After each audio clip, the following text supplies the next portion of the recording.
Hello everyone. Today we are doing the exercise of chapter 7. इसमें जो numericals से questions हम कर चुके हैं, जो न्यूमेरिकल्स हैं वो अराउंड 28 न्यूमेरिकल्स 28 to 30 न्यूमेरिकल्स दे रखे हैं. तो I will be covering them in 2 parts, क्योंकि इकट्ठे करेंगे एक साथ करेंगे तो बहुत ज़्यादा लंबा आपका लेक्चर हो जाता है. तो इन सारे न्यूमेरिकल्स को हम 2 पार्ट्स में कवर करते हैं. ठीक है. अच्छा, ये न्यूमेरिकल्स को मैंने ना I have taken the solutions, मतलब ऑलरेडी रिटन लेके चल रही हूँ मैं. कुछ स्टूडेंट्स कहते हैं कि मैम एक एक पार्ट सॉल्व करके दिखाइए, but I have already taken the solutions because एक एक हम स्टेप सॉल्व करते हैं तो उसमें बहुत टाइम लग जाता है. यहाँ पे भी मैं आपको ट्राई करूँगी, स्पेस है कि जो ऐसी चीज़ हो जो आपको समझ में ना आ रही हो तो मैं उसको आपको सॉल्व करके दिखाऊँ. बट इसेंसेस कि आपको न्यूमेरिकल की लैंग्वेज समझनी है, जैसे कि मैंने जब चैप्टर पढ़ाया था तब भी समझाया था कि आप लैंग्वेज पे ध्यान दीजिए. लैंग्वेज में क्या दे रखा है, व्हाट इज बीइंग गिवन, वो इन्फो क्या है आपके न्यूमेरिकल के, and then you will be very easily able to solve it. You will be able to solve it very easily, बहुत आसानी से हो जाएगा. ठीक है, तो स्टार्ट करते हैं. फर्स्ट न्यूमेरिकल जो दे रखा है, that is what will be the minimum pressure required to compress 500 decimeter cube of air at 1 bar to 200 decimeter cube, temperature remaining constant. अब आपको क्या पूछा है?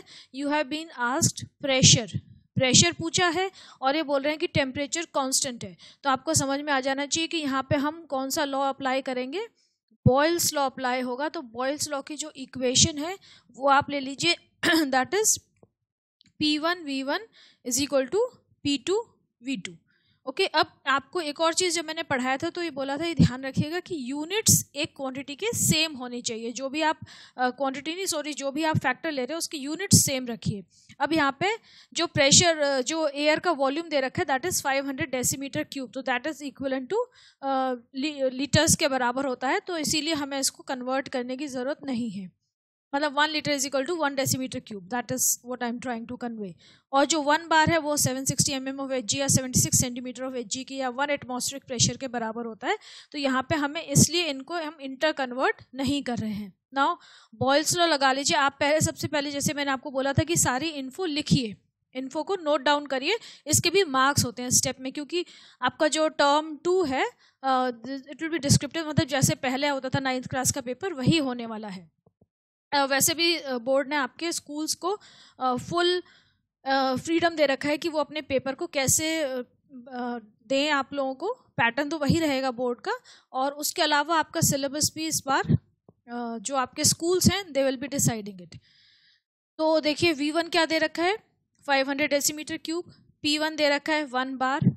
T1 यहाँ पे टेम्परेचर रिमेनिंग कांस्टेंट, टेम्परेचर को आपको लेने की ज़रूरत नहीं है. यहाँ पे एक मेथड ये दे रखा है कि हमने गैस इक्वेशन लगाई है, P1 V1 by T1 is equal to P2 V2 by T2.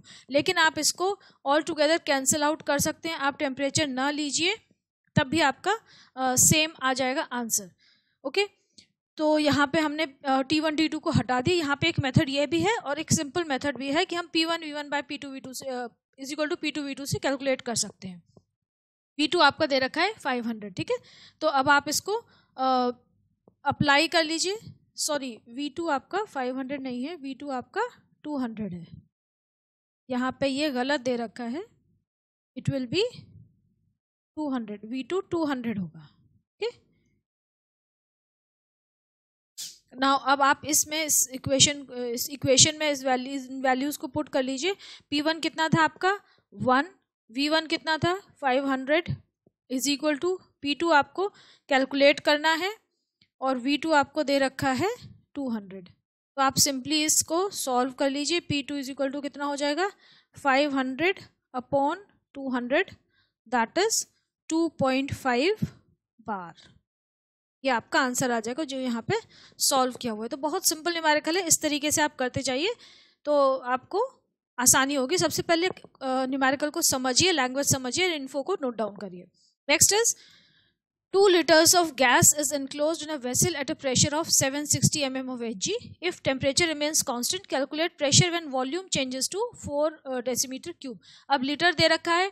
देखो यहाँ पे जो V1 दे रखा है वो लीटर्स में दे रखा है और जो V2 दे रखा है वो डेसीमीटर क्यूब में दे रखा है. तो मैंने अभी आपको बताया था कि दोनों इक्वल ही होते हैं. तो आप इसको दोनों में से कोई भी ले सकते हैं। जैसे कि यहाँ पे देखो इन्होंने लिया है कि V2 is equal V1 is equal to 2 litres और V2 को हमने ले लिया है 4000 मीटर क्यूब या 4 लीटर्स। ठीक है, अब इसको आप प्रेशर दे रखा है, P1 दे रखा है 760 mm और आपको क्या कैलकुलेट करना है, वॉल्यूम जब 4 हो जाए तो आपको P2 कैलकुलेट करना है। तो अगेन आप रख लीजिए, यहाँ पे P1 की वैल्यू हो गई, यहाँ पे इन्होंने ना V और V1 लिया है, P और P1 लिया है, जबकि मैं P1 और P2 करके दिखा रही हूँ आपको। ठीक है, तो P1 हो गया 760 mm ऑफ Hg या आप 76 सेंटीमीटर ले सकते हैं, एक ही बात है। P2 आपको कैलकुलेट करना है, it is not given. P1 is given 2 litres and V2 is, अभी हमने देखा था कि dm क्यूब और लीटर सेम होता है, तो V2 इज 4। अगेन आप जो आपकी P1 V1 is equal to P2 V2 equation है, इसमें आप वैल्यूज पुट कर लीजिए। 760 into 2 is equal to P2 into 4, तो P2 की इक्वेशन क्या बन जाएगी, 760 इंटू 2 बाय 4। आप कैलकुलेट कर लीजिए, कैंसिल करके it will be 380 mm of Hg। Alright, so this is your answer, ये जो यहाँ पे दे रखा है। आई होप ये तो डायरेक्ट लग रहे हैं, इनमें कोई प्रॉब्लम नहीं होगी आपको। Next is at constant temperature the effect of change of pressure and volume of a gas दे रखा है आपको। प्रेशर दे रखा है, प्रेशर में वेरिएशन दे रखी है और उसके साथ वॉल्यूम में क्या चेंज आ रहा है वो दे रखा है। अब आपको ग्राफ प्लॉट करने को बोला है, प्रेशर वर्सेस वॉल्यूम। तो आप ये सिंपली कर सकते हैं, प्रेशर और वॉल्यूम की वैल्यूज लेके ये ग्राफ को प्लॉट कर दीजिए। इनवर्सली प्रोपोर्शनल होता है, फिर pressure is equal to 1/V, ये आपकी ऊपर जाएगी लाइन है ना, एक हाइपरबोलिक कर्व था, एक स्ट्रेट था आपको याद होगा, और एक फ्लैट वैल्यू जाएगी। और इनके मेजरमेंट आपको पूछा है कि किस वैल्यू पे कौन सा, क्वेश्चन में एक और चीज़ पूछी है यहाँ पे। ग्राफ प्लॉट करने के बाद आप ये देखो, find the correct measurement of the volume, मतलब वॉल्यूम की वैल्यूज आपको देनी है ग्राफ के हिसाब से। तो ग्राफ के हिसाब से आप वॉल्यूम की वैल्यूज दे सकते हैं यहाँ पे। ठीक है, प्रेशर और वॉल्यूम की वैल्यूज, करस्पॉन्डिंग वैल्यूज। इस तरीके के क्वेश्चन आपके बोर्ड में नहीं आते हैं usually. Okay, next is 800 centimetre cube of gas. आपका जो V1 है वो 800 सेंटीमीटर क्यूब हो गया। कलेक्टेड एट 650 mm प्रेशर, आपका P1 650 mm हो गया। At what pressure would the volume of gas reduced by, आपको फाइंड क्या करना है, P2 फाइंड करना है कि कितने प्रेशर पे volume of the gas reduced by 40% of its original volume, temperature remaining constant. इस तरीके की जो क्वेश्चन आए आपसे, जहाँ पे कि ये पूछा जाए that the volume has increased by some percentage या volume has decreased by some percentage, इसमें आप क्या करेंगे, आप वो पर्टिकुलर परसेंटेज निकालेंगे। देखो ये दे रखा है reduced by 40% of its original volume, मतलब ओरिजिनल वॉल्यूम जितना भी था उसका 40% निकाल के उसमें से माइनस कर दिया है। तो हमें क्या लेना है, हमें जो ओरिजिनल का 60% लेना है। इसका मतलब ये ध्यान रखिएगा कि रिड्यूस्ड बाय 40% है, तो मतलब 40% का रिडक्शन हुआ है, तो हमें जो रिमेनिंग 60% है वो लेना है। तो आपको 40% निकाल के टोटल में से माइनस करना पड़ेगा, तब वो वैल्यू आएगी। बच्चे क्या करते हैं, जो निकाला वॉल्यूम, जैसे 40% निकाला, उसी से कैलकुलेशंस कर लेते हैं, तो that is why your answer comes wrong. तो यहाँ पे ये ध्यान रखिएगा कि ये लिखा है इन्होंने कि the volume of the gas is reduced by 40% of its original volume, मतलब ओरिजिनल वॉल्यूम का 40% लेस करना है हमें।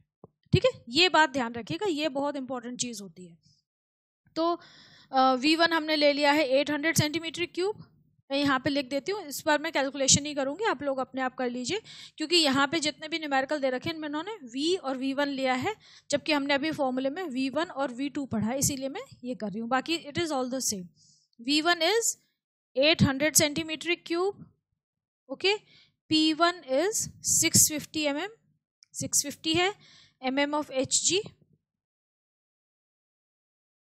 आपका V2 जो दे रखा है, V2 क्या है, 40% ऑफ 800 आप निकाल लीजिए, रिड्यूस्ड बाय 40% है, तो पहले हमने 40% ऑफ 800 निकाला, वो आपका कितना आ गया, देखो 320 आ गया। अब 320 को 800 में से माइनस करेंगे, क्योंकि मैंने अभी आपको क्या बताया कि हमें 60% वाले लेना है, तो V2 इज 480 सेंटीमीट्रिक क्यूब। ये ध्यान रखिएगा मैंने कैसे किया है, ठीक है।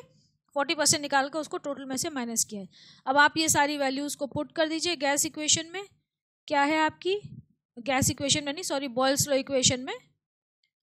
गैस इक्वेशन में भी पुट कर सकते हो आप, लेकिन यहाँ पे T और T1 जो है वो सेम है, इसीलिए वो कैंसिल आउट हो जाएंगे, ठीक है। इसीलिए उसका कोई मीनिंग नहीं बनता है। यहाँ पे P1 V1 आपने ले लिया, तो ये क्या हो गया 650 into 800 is equal to P2 कितना, आपका P2 कैलकुलेट करना है, और V2 हमने कितना निकाला है 480, ठीक है। तो अगेन P2 आप कैलकुलेट कर लीजिए, तो P2 की वैल्यू आ गई 1083.33 mm of Hg।